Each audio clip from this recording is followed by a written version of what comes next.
राज्यातला सर्वात नवा जिल्हा असलेल्या पालघरचा वाडा हा उद्योगांचा तालुका मानला जातो।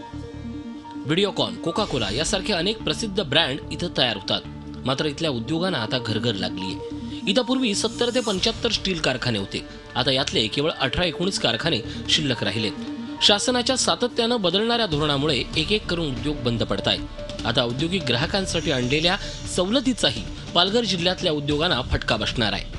नव्या धोरणानुसार विदर्भातल्या उद्योगांना 180 पैसे प्रति युनिट तर मराठवाड्यात 130 पैसे प्रति युनिट सवलत देण्यात आली आहे। उत्तर महाराष्ट्रामधल्या उद्योगांना 45 पैशांची आणि उर्वरित राज्यासाठी 20 पैसे प्रति युनिट सवलत असेल।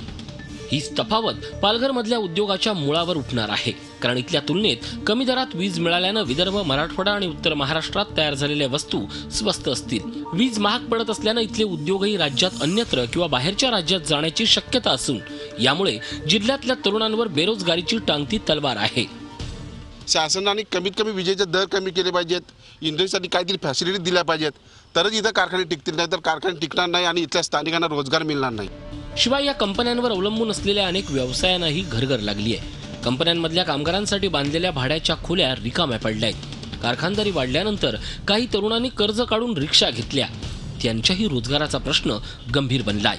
वाडा तालुक्यातील 60 ते 70% कंपन्या बंद आहेत, त्याच्यामुळे घरीच मी 2 महिने। कंपन्या चालू व्हायला पाहिजेत आणि त्या चालू झाल्या तर आम्हाला आणि ग्रॅज्युएशन कंप्लीट आणि जेवढे शिकलेली मुले त्यांना फायदा होईल। आमचा पहिले म्हणजे असा प्रत्येक दिवसाला 500-700 रुपये धंदा व्हायचा आणि त्यामुळे आमचं कुटुंब व्यवस्थित चालायचं। मुलांचं शिक्षण झालं, शेती व्यवसाय झाला, पूर्ण व्यवस्थित सुरळीत चालत होता। पण आता या कंपन्याच बंद पडल्यामुळे आमचं स्वतः आमच्या मुलांच्या शिक्षणाचाही प्रश्न निर्माण झालेला आहे। कंपन्या ह्या इथने जवळजवळ आमच्याकडे 3-4 हजार लोक होती, बाहेरचे लोक, त्याच्यामुळे आमची रूम, दुकान हे सर्व व्यवस्थित चालायचं। त्याच्यावर आमचा उदरनिर्वाह सगळा व्यवस्थित व्हायचा।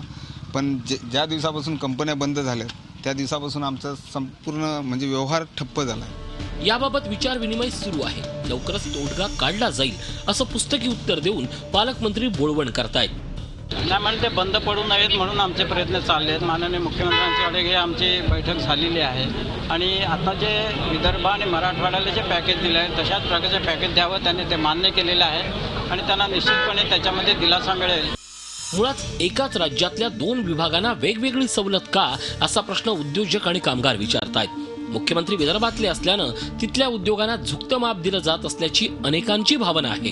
हा गैरसमज असेल तर तो आता सरकारनंच लवकरात लवकर दूर करायला हवा।